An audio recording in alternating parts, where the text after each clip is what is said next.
रामपुरा गांव में सर्दी अपने चरम पर थी।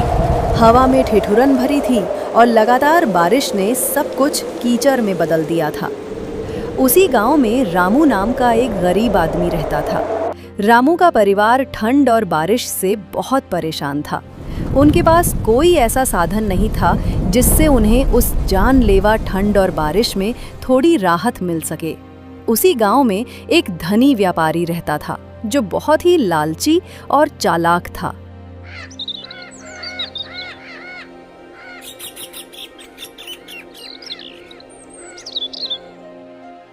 एक दिन व्यापारी अपने व्यापार के लिए शहर जा रहा था। ठंडी हवा और बारिश में चलते चलते वो थक गया और उसने एक पेड़ के नीचे आराम करने का फैसला किया। सफर के दौरान उसकी सोने के सिक्कों से भरी कीमती थैली कहीं गिर गई। उसने घंटों अपनी थैली तलाश की मगर थैली का कोई पता न चला। उसने गांव में घोषणा करवाने का फैसला किया। सुनो सुनो सुनो, रामपुरा के लोगों, जरा गौर से मेरी बात सुनो। व्यापारी हरि सिंह की सोने के सिक्कों से भरी थैली कहीं खो गई है। जो भी गांव का आदमी सोने के सिक्कों की थैली को तलाश करके व्यापारी जी को लाकर देगा, उसे 15 सोने के सिक्के इनाम में दिए जाएंगे। इस ठंड और बारिश में अपनी किस्मत आजमाओ और जल्दी से उस थैली की खोज शुरू करो। अरे ये व्यापारी हमें क्या मूर्ख समझता है, जो इस जानलेवा ठंड और बारिश में हम इसके सोने के सिक्के की थैली ढूंढते फिरे। और अगर मान भी लो कि किसी गांव वाले ने थैली तलाश करके व्यापारी को दे भी दी, तो ये उसे एक सोने का सिक्का भी नहीं देगा। ये सब उस लालची की चाल है। तुम सही कहते हो भाई। अगर मुझे इसकी थैली मिल गई तो मैं कानो कान किसी को खबर भी नहीं होने दूंगा और अपना बोरिया बिस्तर बांधकर किसी दूसरे शहर में चला जाऊंगा। पूरे 2 दिन गुजर गए लेकिन व्यापारी की सोने के सिक्कों की थैली का कुछ पता न चला। वो घोषणा करने वाले से कहने लगा, मेरी वो थैली मेरी जिंदगी भर की कमाई है, मेरे खून पसीने की कमाई। सालों तक मैंने रात दिन मेहनत की, तब जाकर वो सोने के सिक्के इकट्ठे किए थे। मुझे नहीं लगता कि इस ठंड और बारिश में कोई मेरी थैली को ढूंढने की कोशिश करेगा। अगर किसी को थैली मिल गई और उसने ईमानदारी से लौटा दी तो मैं उसे एक सोने का सिक्का दे ही दूंगा उसकी मेहनत का। लेकिन अगर किसी ने चालाकी करने की कोशिश की तो मैं उसे बख्शूंगा नहीं। जी व्यापारी जी, आप बिल्कुल चिंता मत कीजिए, आपकी थैली आपको जरूर मिलेगी। मैं पूरे गांव में जासूस फैला दूंगा। जैसे ही वो थैली किसी को मिलेगी वो तुरंत ही हमें बता देंगे। उधर रामू की पत्नी सीता अपने पड़ोसन लक्ष्मी के साथ अपने घर के बाहर बैठी थी। सीता, इस बार की ठंड और बारिश तो जान लेकर छोड़ेगी। ऐसी ठंड और बारिश मैंने अपने जीवन में कभी नहीं देखी। मेरे घर में अनाज का एक दाना भी नहीं बचा और बच्चे भूख से तड़प रहे हैं। मेरा मन करता है कि मैं इस गांव को छोड़कर कहीं और चली जाऊं। लक्ष्मी, मेरे दिल का दर्द भी तुझसे कम नहीं। इस ठंड और बारिश की वजह से ना दिन गुजरता है और ना ही रात कटती है। रामू भी दिन रात इस ठंड और बारिश में खेतों में लगा रहता है, लेकिन कुछ हासिल नहीं होता, बस घर का गुजारा ही हो पाता है। हाँ सीता, सच कहा। मेरे पति भी दिन भर मजदूरी करते हैं, मगर जो कमाते हैं वो पेट भरने को भी काफ़ी नहीं। मैं तो सोचती हूँ, क्या हमारी ज़िंदगी हमेशा ऐसे ही रहेगी? न जाने कब वो दिन देखने को नसीब होगा जब हमारे घर में हर सुख सुविधा होगी। चल अच्छा सीता बहन, मैं चलती हूँ। लक्ष्मी सीता के घर से चली जाती है। उतने में ही रामू आ जाता है। सीता अपने पति से कहती है, इस ठंड और बारिश ने मेरे सब्र का बांध तोड़ दिया है। हर दिन तुम्हें इस ठंड और बारिश में खेतों में भीगते देख मेरा दिल टुकड़ों में बंट जाता है। तुम्हारी मेहनत से बस 2 रोटी नसीब होती है। तुम अपने मजदूरी के पैसे क्यों नहीं बढ़ा देते? तुम ठीक कहती हो सीता, मैं आज से अपनी मजदूरी के पैसे बढ़ा दूंगा।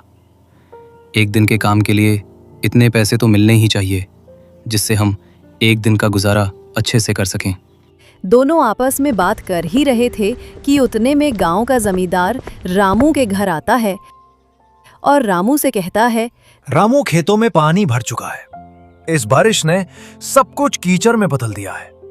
तुम खेतों में जाकर खेतों से पानी बाहर निकलने का इंतजाम करो। मैं कुछ दिन के लिए बाहर जा रहा हूं। मेरे लौटने तक काम पूरा कर देना।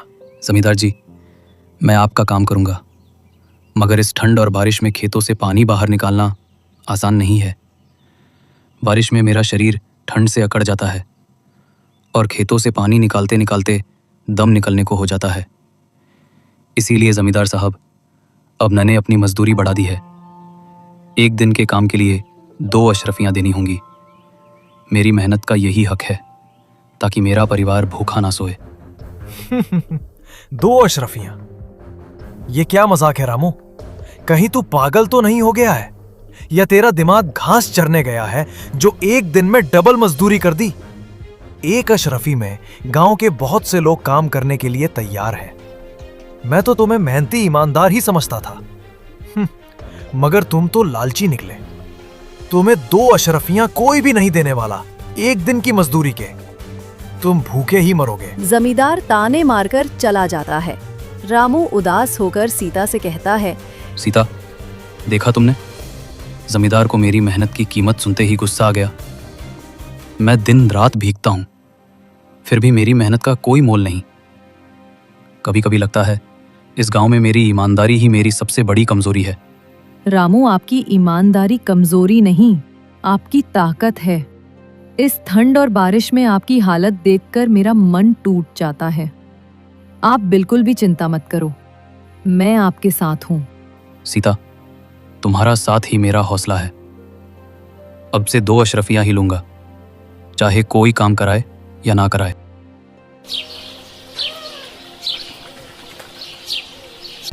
इतना कहकर रामू ठंडी हवा और बारिश में काम की तलाश में निकल पड़ता है।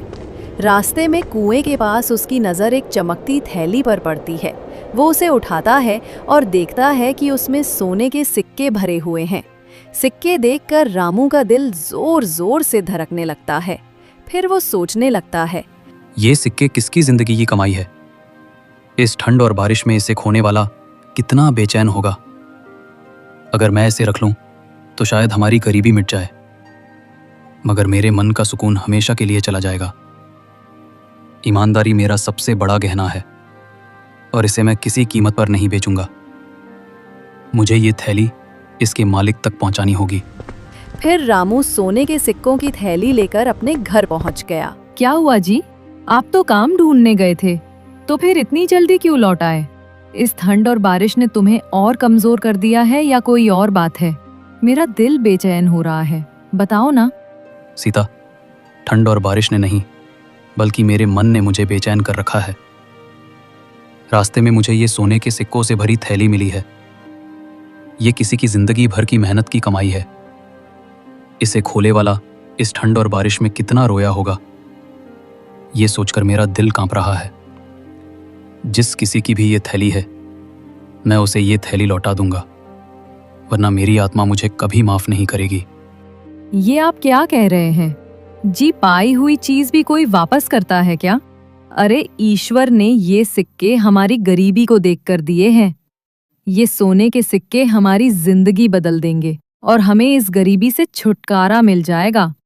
अब और नहीं जीना मुझे ऐसी जिंदगी जहां हर चीज को तरसना पड़ता है। लेकिन सीता, हम किसी दूसरे का धन कैसे रख सकते हैं?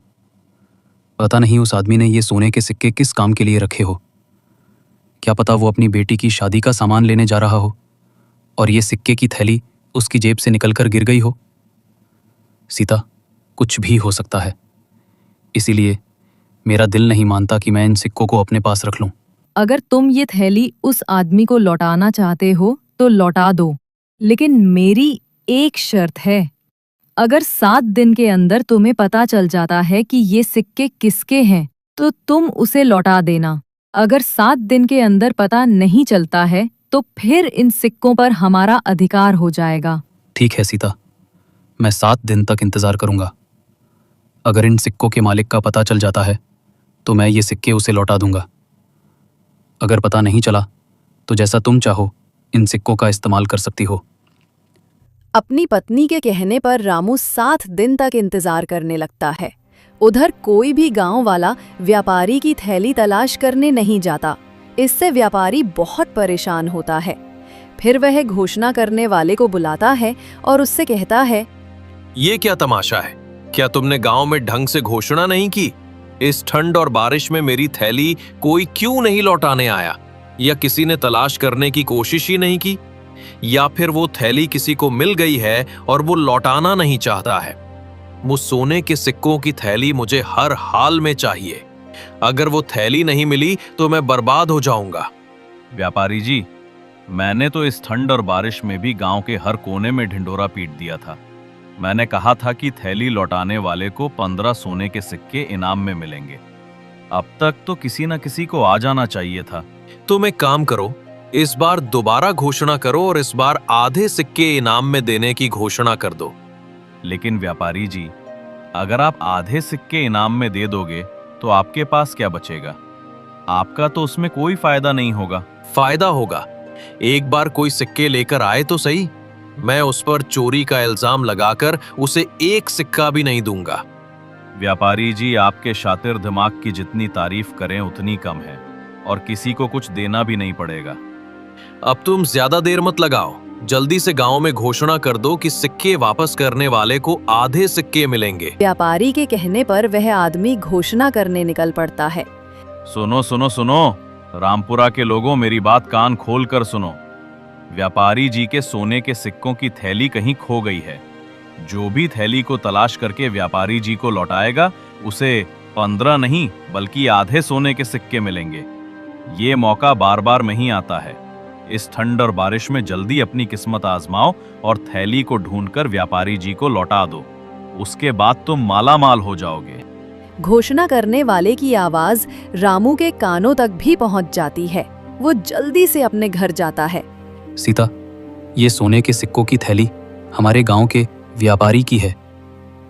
उसने घोषणा करवाई है कि जो भी गांव वाला उसको थैली वापस करेगा, व्यापारी उसे आधे सोने के सिक्के देगा। झूठ, बिल्कुल झूठ। वो व्यापारी कभी ऐसा नहीं करेगा। वो लालची है। वो अपने आधे सोने के सिक्के भी किसी को दे दे, ये वो कभी नहीं करेगा। ये सब उसकी चाल है। उसने गांव के बहुत से लोगों को धोखा दिया है। तो मैं क्या करूं सीता? ये थैली व्यापारी को नहीं लौटाऊं? अगर व्यापारी को भनक भी पड़ गई तो वो हमसे थैली भी छीन कर ले जाएगा और हमारे साथ बदतमीजी भी अलग से करेगा। इसीलिए भलाई इसी में है कि मैं उसकी थैली लौटा देता हूं। अब चाहे वो मुझे मेरा इनाम दे या ना दे। ठीक है, जैसा तुम्हें अच्छा लगे वैसा करो। रामू थैली लेकर व्यापारी के पास पहुंच जाता है। जब व्यापारी रामू के हाथ में अपने सोने के सिक्कों की थैली देखता है तो उसकी खुशी का कोई ठिकाना नहीं रहता। व्यापारी जी, मेरा नाम रामू है। ये आपकी सोने के सिक्कों की थैली मुझे कुएं के पास मिली थी। मैं इसे आपको लौटाने आया हूं। ये लीजिए अपनी अमानत। मैंने तो मान लिया था कि अब मुझे मेरी थैली नहीं मिलेगी और मैं बर्बाद हो जाऊंगा, लेकिन तुमने मेरी थैली लौटाकर मेरा व्यापार बचा लिया। कल मेरे व्यापार का सामान आने वाला है। व्यापारी यह कह ही रहा था कि वह सोचने लगा, अभी ये रामू मुझसे अपना इनाम मांगेगा, लेकिन मैं इसे ऐसा सबक सिखाऊंगा कि यह अपना इनाम मांगना भूल जाएगा। ये सोचकर व्यापारी सोने के सिक्के गिनने लगता है। फिर रामू से कहता है, इस थैली में 100 सोने के सिक्के थे, लेकिन इसमें तो अब 50 ही सिक्के मौजूद हैं। मुझे लगता है कि तुमने अपना इनाम पहले ही निकाल लिया। चलो अच्छा किया, वैसे भी मुझे तुम्हारा इनाम तो देना ही था।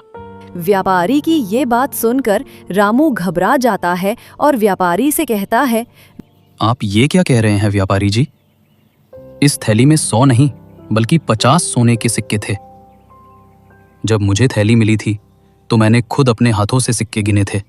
तुम्हारे कहने का क्या मतलब है कि हम झूठ बोल रहे हैं और हम तुम्हारा इनाम नहीं लौटाना चाहते? तो नहीं व्यापारी जी, ऐसी बात नहीं है। फिर कैसी बात है? या फिर मेरे साथ चालबाजी कर रहा है और मुझसे डबल इनाम लेना चाहता है? व्यापारी जी, ये आप क्या कह रहे हैं? मैंने इस थैली से एक सिक्का भी नहीं निकाला है। अगर मैं चोर होता तो ये थैली आपको लौटाने ही क्यों आता? इस ठंड और बारिश में मैंने अपनी जान जोखिम में डालकर ये थैली आपको लौटाई है। मैं इस गांव का नाम ही व्यापारी हूं और तुम जानबूझकर मुझे बदनाम करने की कोशिश कर रहे हो। अब मैं तुम्हारी शिकायत राजा से करूंगा। महाराज ही हम दोनों की समस्या का हल कर सकते हैं कि मैं झूठ बोल रहा हूं या फिर तुम। व्यापारी रामू को राजा के दरबार में लेकर जाता है और राजा से कहता है, महाराज, मेरी सोने के सिक्कों से बड़ी थैली खो गई थी। उस थैली में 100 सोने के सिक्के थे। मैंने घोषणा कराई थी कि जो भी तलाश करके थैली लौटाएगा उसे आधे सोने के सिक्के इनाम में दे दिए जाएंगे। रामू ने वो थैली मुझे लौटा दी, लेकिन जब इसने मुझे वो थैली लौटाई तो उसमें 50 सोने के सिक्के ही थे। और रामू का कहना है कि जब इसे थैली मिली थी तो इसमें 50 ही सोने के सिक्के थे। मुझे तो लगता है इसने थैली से 50 सिक्के चुरा लिए हैं। अब ये मुझे बदनाम करने की कोशिश कर रहा है। महाराज, आप ही हमारा फैसला कर सकते हो। महाराज, एक बार मेरी बात भी सुन ले। मुझे ये थैली कुएं के पास मिली थी। मैंने इसे ज्यों का त्यों व्यापारी को लौटा दिया। मैंने कभी किसी के साथ धोखा नहीं किया महाराज। आज मेरी इज्जत दांव पर है। मैं आपसे सिर्फ इतना चाहता हूं कि सच सामने आए। मैं गरीब हूं मगर बेईमान नहीं। हमारे पास इस मामले का सबूत नहीं है। मैं इसकी पूरी जांच करवाऊंगा। आप दोनों 2 दिन बाद दरबार में दोबारा हाजिर होना। अब तुम दोनों यहां से जा सकते हो। 2 दिन बाद राजा दोनों को फिर बुलाता है और उन दोनों से कहता है, व्यापारी, तुमने कहा कि तुम्हारी थैली में 100 सोने के सिक्के थे, तो ये 50 सोने के सिक्कों वाली थैली तुम्हारी कैसे हो सकती है? तुम अपनी 100 सिक्कों वाली थैली को तलाश करो और रामू, ये 50 सोने के सिक्कों की थैली तुम अपने पास रखो। अगर 2 हफ्ते के अंदर इन सिक्कों का मालिक थैली लेने आता है तो तुम उसे लौटा देना, वरना ये थैली तुम्हारी हो जाएगी। फिर तुम जैसा चाहो इसका इस्तेमाल कर सकते हो। राजा की बात सुनकर व्यापारी गुस्से से तिलमिलाता है, मगर वह कुछ भी नहीं कर सकता। वह अपने जाल में खुद ही फंस गया था, इसलिए वह चुपचाप अपने घर लौट जाता है। व्यापारी के जाने के बाद राजा रामू से कहता है, रामू, मैंने पहली ही नजर में व्यापारी का लालच देख लिया था कि वो तुम पर झूठा आरोप लगा रहा है। इसीलिए उस व्यापारी को उसकी करनी की सजा मिलनी ही चाहिए थी। अब तुम अपने घर जा सकते हो और अब ये सिक्के तुम्हारे हैं। इन पर सिर्फ तुम्हारा अधिकार है। महाराज, आप बहुत महान हैं। हम बहुत खुशनसीब हैं जो हमें आपके जैसा न्यायप्रिय राजा मिला। राजा रामू से खुश होकर उसको ढेर सारा धन देता है। उसके बाद रामू अपने घर लौट जाता है।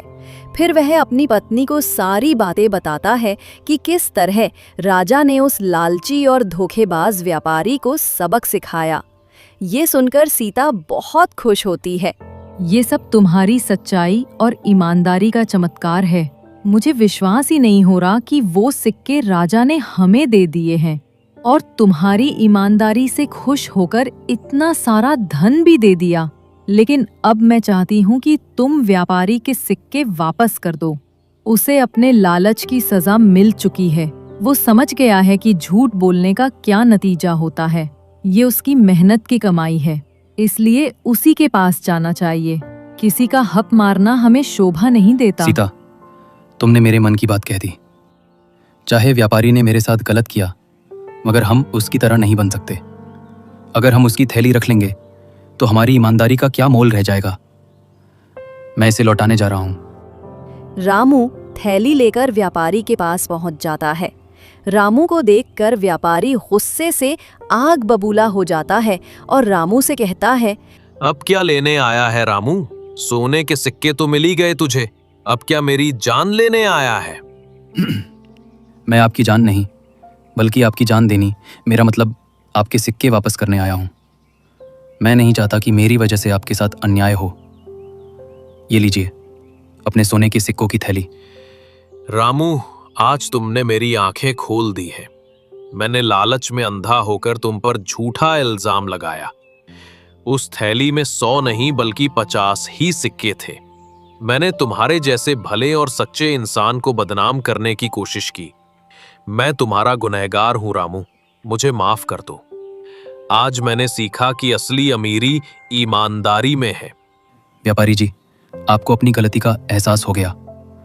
मेरे लिए यही सबसे बड़ा इनाम है। इंसान गलतियां करता है, मगर उन्हें सुधारने वाला ही सच्चा इंसान है। बस अब आप किसी और के साथ ऐसा ना करना। रामू, तुमने सिर्फ मुझे थैली नहीं, एक नया जीवन दिया है।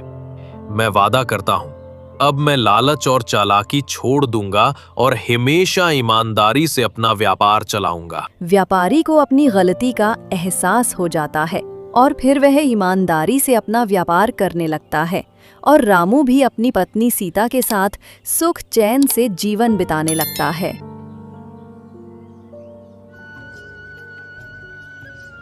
अंकुर एक साधारण लकड़हारा था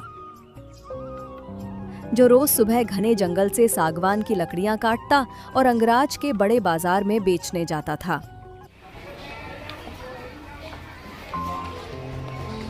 पर उसकी सच्ची मेहनत का मोल कोई नहीं समझता। अंकुर बाजार में थका हुआ लकड़ियां ले लो, मजबूत सागवान की लकड़ियां, अंकुर के हाथ की तराशी लकड़ियां। तभी सेठ घनश्याम उसके पास आता है और बोलता है, ऐ अंकुर, तेरी लकड़ी तो गीली लग रही है, इसके ज्यादा पैसे नहीं मिलेंगे। हाँ, 2 रुपए ले ले और अगली बार अच्छी सूखी लकड़ी लाना। सेठ जी, रोज मीलों का सफर करता हूँ। सूरज सिर पर होता है, कुल्हाड़ी हाथ में और पेट खाली। ये लकड़ी काटने में जान लग जाती है। आप हर बार इतना कम दाम क्यों देते हैं? तेरा बाप भी मुझसे कर्ज लेकर गया था, लौटाया नहीं। पहले कर्ज उतार, फिर बात करना। और सुन, ज्यादा जोर मत दे, वरना अगली बार तुझसे ये भी नहीं लूंगा, समझा? अंकुर की आंखें भर आईं, पर वो कुछ कह ना सका। हाथ में कुल्हाड़ी और मन में भारी बोझ लिए वो अपने घर की ओर चल पड़ा। घर पहुंचते ही उसकी छोटी बहन परी दौड़कर आई।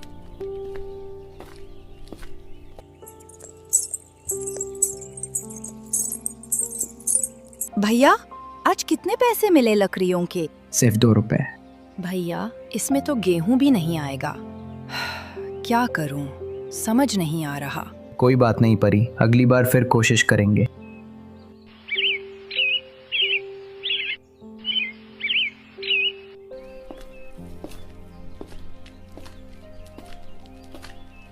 अचानक जोर जोर से दरवाजा पीटने की आवाज आती है। ये जमींदार बलदेव है। अंकुर, ए अंकुर, बाहर निकल। मैंने तुझे बहुत वक्त दिया, अब सुन ले, या तो मेरा पैसा चुका या अपनी बहन परी को भेज दे मेरे घर पे। झाड़ू पोंछा कर लेगी। कम से कम कुछ तो वसूल होगा। अंकुर बोला, जमींदार जी, मेरी बात ध्यान से सुनना। वो पैसा मैंने आपसे अपने माता पिता के इलाज के लिए लिया था और मैं पूरा चुकाऊंगा, कहीं भाग के नहीं जाऊंगा। लेकिन मेरी बहन को लेकर एक शब्द और कहा ना तो जान दे दूंगा, पर इज्जत ना बेचूंगा। इज्जत? अरे रे रे रे, बड़ी है तेरी इज्जत। तेरे जैसे गरीब की इज्जत की क्या कीमत होती है? पैसा दे नहीं सकता और बातें करता है बड़ी बड़ी। मेरे पास धन नहीं है जमींदार, पर आत्मसम्मान है। मेरी बहन मेरे जीवन की आखिरी उम्मीद है। आपका पैसा बहुत जल्द चुका दूंगा, अब जाइए। जमींदार बलदेव खामोश होकर चला जाता है। परी आकर अंकुर को गले लगा लेती है।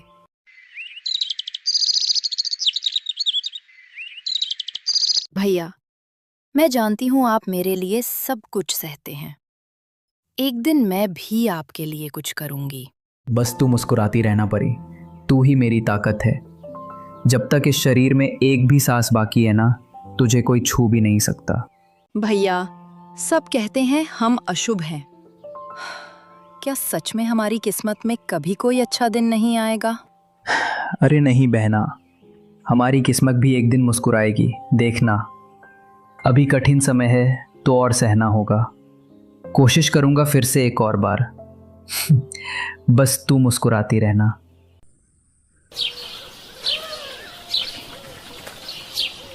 अगली सुबह अंकुर जंगल की ओर चल देता है। अंकुर मन में सोचता है, हे भगवान, आज फिर कोशिश कर रहा हूँ। तू देख रहा है ना, कब तक चुप रहेगा? एक बार तू मेरी सुन ले, मेरी बहन की आंखों के आंसू पोंछ दे।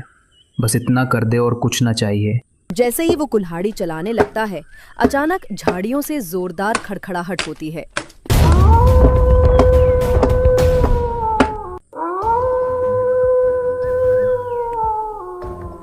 अरे बाप रे बाप, ये तो जंगली भेड़िया है।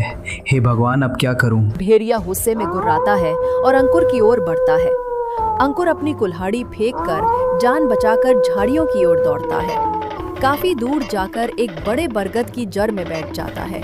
अंकुर, हे भगवान, आज तो बाल बाल बच गया। तभी झाड़ियों के पीछे से किसी के रोने की धीमी आवाज आती है। ये तो कोई इंसान नहीं लगता, फिर भी अरे कोई तो है।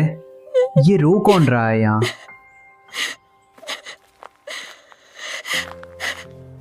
ए, क्या हुआ तुझको?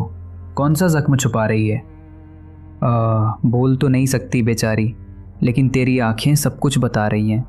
ला दिखा, क्या हो गया? तभी लोमड़ी बोल उठती है।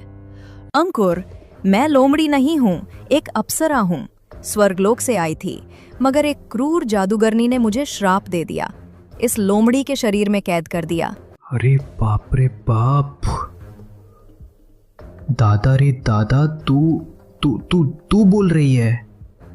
ये कैसे हो रहा है? कहीं मैं सपना तो नहीं देख रहा हूँ? नहीं, ये सपना नहीं है, और तू पहला इंसान है जिसने मेरी पीड़ा को बिना शब्दों के समझा। अच्छा, कौन था वो जिसने तुझे ये श्राप दिया? एक जादूगरनी। मैं उसके धोखे का शिकार बनी।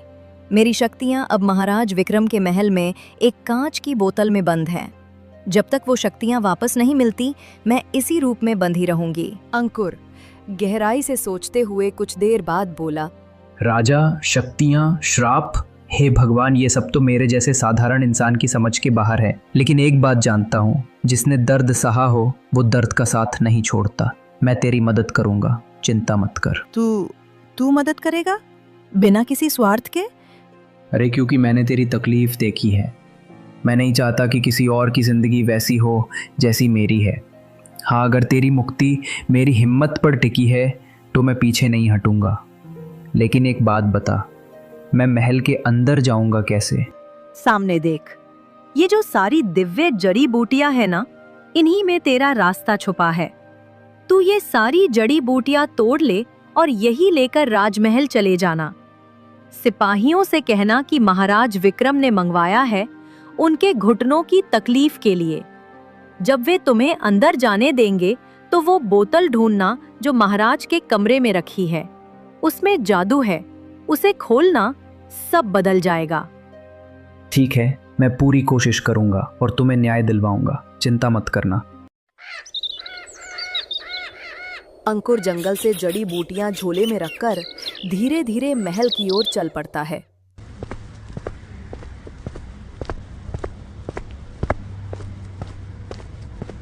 रास्ते में एक बूढ़ा ग्रामीण काका दीनदयाल मिलता है। दीनदयाल काका अंकुर से बोलते हैं, अरे अंकुर, आज फिर तेरी लकड़ियां सस्ते में बिक गईं क्या?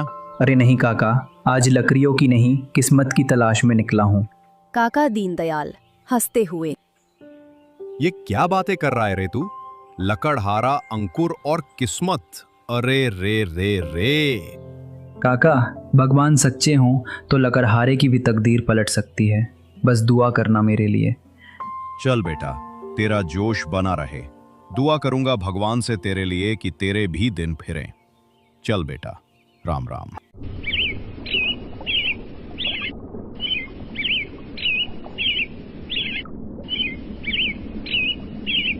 अंकुर आगे बढ़ता है।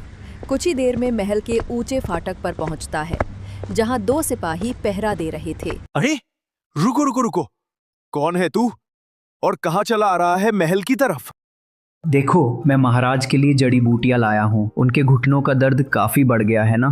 हकीम बाबा ने जंगल से भिजवाई हैं। ओहो, रोज तो लकड़ियां बेचता है, आज वैद्य बन गया है क्या? जो जंगल की बात समझता है वो बीमारी भी समझ सकता है। बस एक बार अंदर जाने दो। महाराज का आराम जरूरी है, और अगर ये दवा असर करे तो शायद तुम्हारा शक भी दूर हो जाएगा। सिपाही एक दूसरे को देखकर सिर हिलाते हैं। हाँ हाँ, ठीक है ठीक है ठीक है, जा, लेकिन सीधे हकीम के पास जाना। कोई चालाकी की तो यही रोक के रखेंगे और पेलेंगे अलग से, समझा? जा सीधा। अंकुर डरते हुए बोला। हाँ ठीक है भैया, डरा क्यों रहे हो? जा रहा हूँ, जैसा आप कहें। अंकुर चुपचाप महल में दाखिल होता है और महाराज के कमरे में जाता है। महाराज, ये जड़ी बूटी है खास दर्द के लिए। दिन में 2 बार लगानी होगी। धीरे धीरे से मालिश करेंगे तो जल्दी असर होगा। अंकुर की बातें सुनकर राजा के मंत्री ने कहा, महाराज, लगता है यही वो जड़ी बूटी है जिसकी जानकारी आपने वैद्य जी को देने को कहा था। शायद उन्होंने ही इसे जंगल से मंगवाया है और लगता है अंकुर ही उसे लेकर आया है। ओहो, तो ये वही चमत्कारी बूटी है। चलो, अरे अंकुर, इसे पीसकर मेरे घुटनों पर लगा दो। अब ये पीड़ा तो असहनीय होती जा रही है। अंकुर एक पत्थर पर जड़ी बूटियों को बारीकी से पीसता है, फिर हल्के हाथों से महाराज के घुटनों पर लगाना शुरू करता है। धीरे धीरे आराम मिलेगा महाराज। ये बूटी ठंडी है, अंदर से दर्द को खींच लेती है। कुछ ही पल में महाराज राहत की सांस लेते हैं। जैसे वर्षों की पीड़ा किसी ने चुपचाप खींच ली हो। अंकुर, तुमने तो चमत्कार कर दिया। वाह वाह वाह वाह वाह। महाराज, लगता है ये केवल लकड़हारा नहीं, प्रकृति का अच्छा जानकार भी है। तुम अब यहीं रुको, रोज आकर यही दवा लगाना। मेरे घुटने शायद तुम्हारे हाथों से जल्दी ठीक हो जाएं। राजा की बात मानकर अंकुर महल में ही रुक जाता है। फिर रात होते ही वो चुपके से महाराज के कमरे में जाता है और उनकी अलमारी खोलता है। अंकुर को बोतल दिखती है। वो फुसफुसाते हुए बोला, हाँ, यही वो बोतल है जिसमें लोमड़ी की सारी शक्तियां कैद हैं। अब मुझे इसे खोलकर उन शक्तियों को बाहर लाकर उसे उसके लोक में वापस बेचना होगा। वो ढक्कन खोलता है। अचानक एक विस्फोट जैसी रोशनी होती है। उसकी आंखें चौंधिया जाती हैं और हवा में एक डरावनी हंसी गूंजती है। तुम कौन हो और ये क्या हो रहा है? बाप रे बाप, ये रोशनी, अरे रे, ये आवाजें क्या हैं ये? जादूगरनी निमिष भयानक हंसी के साथ बोली, आखिरकार मैं निमिष फिर से आजाद हो गई। कौन है ये मूर्ख जिसने वर्षों बाद मुझे जगाया? मैं वो अंधकार हूँ जिसे खुद रोशनी ने बोतल में कैद किया था। राजा ने मेरे अस्तित्व से डरकर मुझे बंद कर दिया, पर अब मैं फिर लौट आई हूँ इस राज्य पर अपना हक लेने। फिर निमिष पूरे महल में तबाही मचाने लगती है और गांव की तरफ चली जाती है। महल में भाग दौड़ की आवाजें गूंजने लगती हैं। राजा और मंत्री दरबार में आते हैं। ये निमिष जोर से नाराज होकर, अरे नहीं नहीं नहीं नहीं नहीं, ये कैसे हो गया? उसे तो वर्षों पहले बंद कर दिया गया था। ये बोतल की ढक्कन किसने खोल दी? महाराज, वो मैं था। मुझे नहीं पता था। मैं तो सिर्फ किसी की मदद करना चाहता था। मुझसे भूल हो गई महाराज, पर मेरा इरादा गलत नहीं था। अरे क्या कहूं मैं, तू जानता है कि तूने क्या किया नालायक कहीं के। मेरा घुटनों का दर्द भी। जिस निमिष को हमने वर्षों पहले मेहनत और बलिदान से कैद किया था, उसे तूने एक झूठ पर भरोसा करके आजाद कर दिया और अब पूरा राज्य संकट में है। महाराज, मैं तो सिर्फ किसी की तकलीफ दूर करना चाहता था। क्या है कि मैंने अपनी ज़िंदगी में बस अपमान, दर्द और भूख देखी थी। जब किसी ने मुझ पर भरोसा किया तो मैं खुद को साबित करना चाहता था। पर अगर मेरी इस गलती से कोई अनर्थ हुआ तो भले ही आप मुझे सज़ा दीजिएगा, पर इस राज्य को बचा लीजिए महाराज। अंकुर, तुम्हारी सज़ा तो बाद में तय होगी। पहले हमें यह सोचना होगा कि राज्य को कैसे बचाया जाए। और अगर तूने गलती की है तो अब वक्त है कि उसे सही करके दिखा।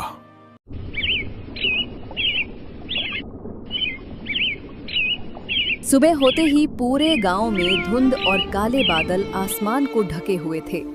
नदियां अब गहरे बैंगनी रंग की हो चुकी। चारों तरफ चीख पुकार थी। अंकुर शर्म और पछतावे से भरा जंगल की ओर भागता है। अंकुर विलाप करते हुए कहता है, नहीं नहीं नहीं नहीं, ये सब कुछ मुझसे हुआ है। मैंने जिस पर भरोसा किया वही चालबाज निकली। जिसे मैंने अपना समझा उसने पूरी दुनिया को धोखा दिया। अंकुर जंगल के उसी स्थान पर पहुंचता है जहां पहली बार लोमड़ी मिली थी, पर अब वहां कुछ और है। लोमड़ी? मैं कुछ समझ नहीं पाया, पर देखो अब और नहीं। मुझे सब कुछ जानना है, सब बताओ, सच सच। अरे अंकुर, अब तो तेरी आंखें खुल गईं। मैं निमिष की बहन छाया हूँ और तू तो सिर्फ एक प्यादा था इस खेल में। निमिष को आजाद करवाना था और तूने वैसा ही किया। वाह रे भोले मनुष्य, तूने मेरा भरोसा तोड़ा, मेरी मासूमियत का इस्तेमाल किया। अब जो तूने बोया है ना, उसकी फसल तुझे ही काटनी होगी। तो जा अंकुर, अब अकेला ही अपनी नाकामी की आग में जल। राज्य तो अब निमिष का है, तू चाहे भी तो कुछ बदल नहीं सकता।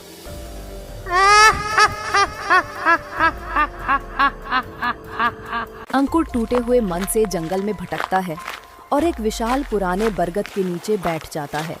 वो आकाश की ओर देखते हुए बोला, हे ऊपर वाले, अगर मेरे ही कर्मों से ये अंधेरा फैला है तो मुझे वो शक्तियां दे जिससे मैं इस दुनिया को इस दर्द से बचा सकूं। मैं बस एक रास्ता चाहता हूँ, एक आखिरी मौका। तभी एक तेजस्वी साधु प्रकट होते हैं। अंकुर, तेरी पुकार ब्रह्मांड ने सुनी है, पर रास्ता आसान नहीं, क्योंकि तू सिर्फ पीड़ित नहीं है, तू कारण भी है। मैं कारण? अरे मैं तो बस एक गरीब लकड़हारा था। क्या पाप किया है मैंने, बताइए। इस जीवन में नहीं, पिछले जन्म में तू एक शक्तिशाली तांत्रिक का पुत्र था। तेरी आत्मा पर कई पापों का भार है। तूने मासूमों की बलि दी। एक बूढ़ी औरत की बेटी को तंत्र सिद्धि के लिए तूने मार डाला। हाँ? नहीं नहीं नहीं नहीं, ये कैसे संभव है? मैं वो नहीं हो सकता। और वो स्त्री, उसी ने तुझे श्राप दिया था। तेरा आज का जीवन, तेरी दरिद्रता, तेरी बेबसी, ये सब कुछ उसी श्राप की अग्नि है। और निमिष, जिसकी तूने बेड़ियां तोड़ी हैं, वो और उसकी बहन छाया तेरे ही शिष्य थीं। तू ही था उनका गुरु। मैंने उन्हें वो शक्ति दी जिससे आज वो निर्दोषों का जीवन छीन रही है। हे भगवान, मेरी तो आत्मा बोझिल हो गई कि ये मैंने क्या। पर सब कुछ समाप्त नहीं हुआ अंकुर। पश्चाताप की अग्नि में तपकर ही मोक्ष संभव है। बोलिए गुरुदेव, बताइए मुझे क्या करना होगा। तेरी स्मृतियां अब भी तुझ में हैं, बस छिपी हुई हैं। उन पुरानी यादों को वापस लाने के लिए तुझे जाना होगा निधिवन। वहां एक प्राचीन मंदिर है, उसके पीछे एक पत्थर है। वो पत्थर तेरे जीवन की परतें खोलेगा, पर ध्यान रखना, वो पत्थर केवल उन्हीं को मार्गदर्शन देता है जो सत्य के लिए तैयार हों। हाँ, मैं तैयार हूँ। मैं अपनी किस्मत और अपनी बहन की किस्मत बदलने के लिए कुछ भी कर सकता हूँ, चाहे इसके लिए मेरी जान ही क्यों ना चली जाए। साधु मुस्कुराते हैं और फिर प्रकाश में विलीन हो जाते हैं। अंकुर उठता है, आंखों में एक नई रोशनी के साथ। शायद इसी राह पर मैं खुद को फिर से पाऊं और अपने ही किए अंधकार को मिटा सकूं, और शायद अपनी किस्मत को भी बदल सकूं। चल अंकुर। अंकुर यात्रा पर निकल जाता है। कई दिनों तक जंगल में भटकता रहता है। अंकुर मन में बोलता है,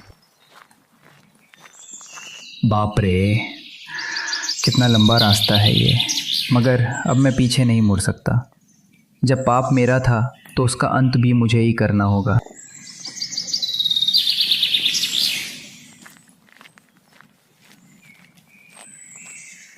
अचानक वहां रास्ता बंद था, एक पत्थर से, और उस पे एक पहेली लिखी थी।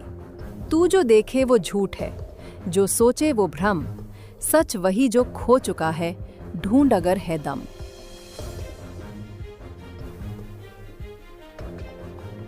झूठ, भ्रम, खोया हुआ सच। मुझे खुद को देखना होगा, अपने भीतर। हाँ। फिर रास्ता खुल जाता है और अंकुर आगे बढ़ जाता है। कठिन जंगल की पगडंडी पर बढ़ता है।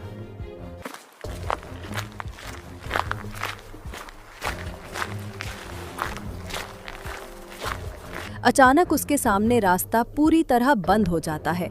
दो विशाल पेड़ एक दूसरे से इतने चिपके होते हैं कि उनके बीच से निकल पाना असंभव होता है। ये क्या? रास्ता तो यही खत्म हो गया, लेकिन मंदिर तो अभी आगे है। तभी पेड़ों में से एक तेज गूंजती हुई आवाज आती है। अंकुर, अंकुर, अंकुर, अंकुर, अगर तू आगे बढ़ना चाहता है तो हमें हमारी मुक्ति दे। हमें एक साधु ने श्राप दिया था, जब तक हमारी पहेलियों का उत्तर कोई नहीं देगा, हम उस मार्ग पर यूं ही चिपके रहेंगे। ठीक है, पूछो अपनी पहेलियां। अगर मेरे उत्तर तुम्हें मुक्ति दे सकें तो मैं पूरा प्रयास करूंगा, और इसके बदले तुम मुझे आगे का रास्ता दिखाओगे। हाँ, हाँ, क्यों नहीं? तो सुन, मैं वो हूँ जो सब कुछ देखता हूँ, पर खुद को कोई नहीं देख सकता। मैं हर चेहरे पर रहता हूँ, पर मेरा चेहरा नहीं होता। बताओ, मैं कौन हूँ? अंकुर कुछ पल सोचता है, फिर मुस्कुराता है। हाँ, परछाई। तुम परछाई की बात कर रहे हो? सही कहा। वर्षों बाद ये पहेली किसी ने सुलझाई है। रास्ता खुलता है। अंकुर दोनों पेड़ों को देखता है, फिर सीधा आगे की ओर बढ़ता है। तभी एक जगह आग की गोलाई में खड़ी दो आकृतियां, निमिष और छाया की परछाइयां दिखाई देती हैं। जानता हूँ कि ये भ्रम है, तुम मेरे कर्मों की छाया हो, पर अब तुम्हें पीछा छोड़ना होगा। अचानक आग बुझ जाती है और एक सीधी पत्थरों से ढकी पगडंडी मंदिर की ओर खुलती है।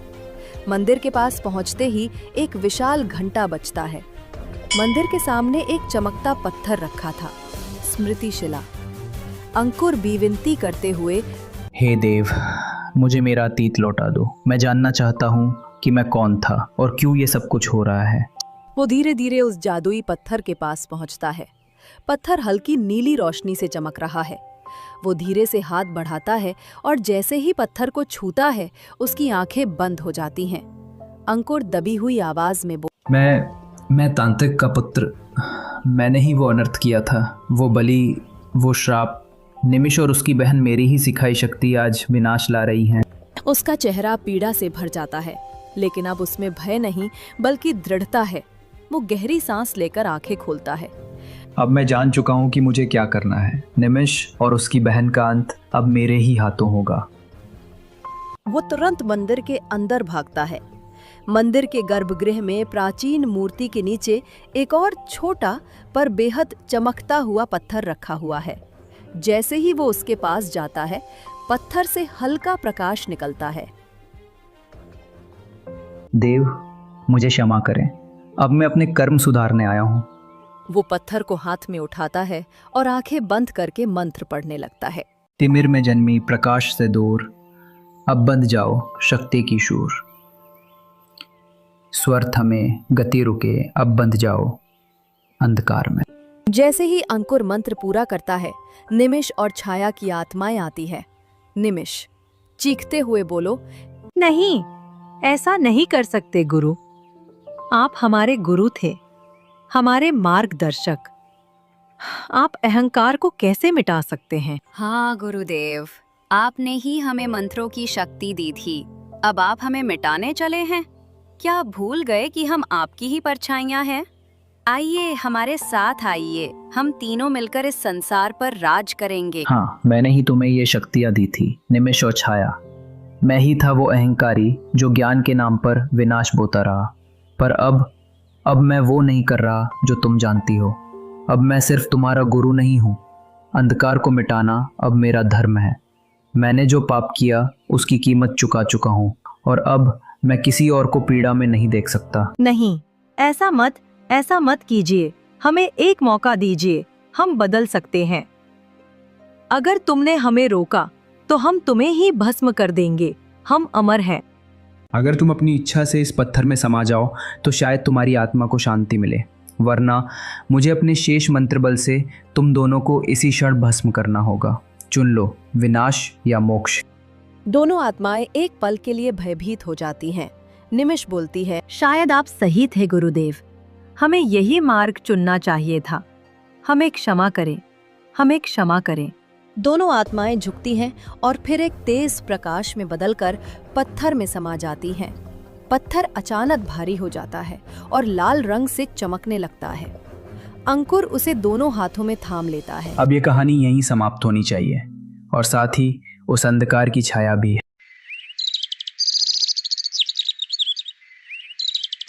वो पत्थर को लेकर एक शांत विशाल झील के किनारे खड़ा होता है। हे प्रकृति, हे समय, इस बार गलती हुई, दोबारा ना हो, इसे सदा के लिए छिपा दो। वो पत्थर को झील में फेंक देता है। पत्थर के पानी में गिरते ही एक हल्की गूंज होती है। फिर सब शांत, हवा फिर से चलने लगती है। हाँ, अब शायद किसी और अंकुर को ये बोझ ना उठाना पड़े। अंकुर जंगल से वापस लौटता है। आसमान साफ अब हो चुका है। नदी फिर से कलकल बहने लगी है। जैसे ही अंकुर महल पहुंचता है, महाराज विक्रम उत्साह से कहते हैं, वाह वाह वाह वाह, तुमने कर दिखाया अंकुर। तूने न केवल हमारे राज्य को विनाश से बचाया, बल्कि वर्षों पुराना श्राप भी समाप्त किया। हम तुमसे खुश हैं। बताओ, तुम्हें क्या चाहिए? हम तुम्हें कुछ भी देने के लिए तैयार हैं।